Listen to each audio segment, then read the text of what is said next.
Hey there, everybody. What we're looking at is a type of variegated hosta. There are several main forms of a hosta. You can have large, normal, and dwarfing. You can have blue. You can have green. You can have white and green variegated. You can have green and green variegated. There are a lot of different variations. Some will have more green and less variegation, while other leaves will have very, very stark types. All hostas are edible for people as well as the deer that will almost inevitably come to your yard if you have them in your area, and hostas as well. They are delectable for deer. I would say that they are mostly delectable for people. We'll actually put a little recipe down in the description in case you'd like to try one of these next year.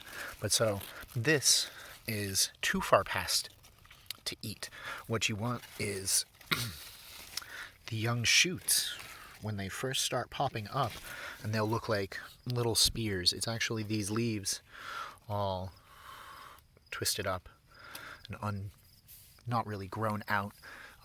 But when they start emerging from the earth, you can take a few inches of new shoots and cook them up for a little bit of greenery in your meals. They're very easy to split as well in that same time frame, so it might be worth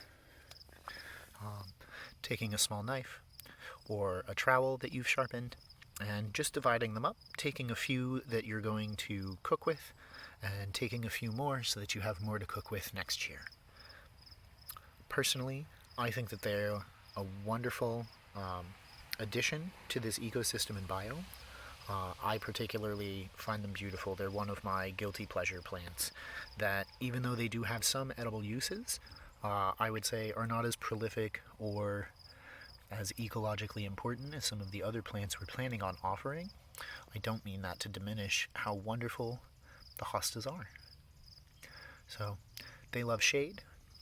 They will tolerate some sun, but you will see less variegation if they are in full sun, and you will see the full spectrum of their color if you plant them in a mostly shady spot.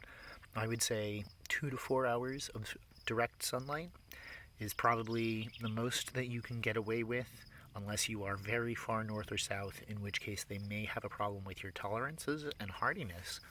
But for those of you buying the plants from us, I think you'll be in good shape. So, happy planting!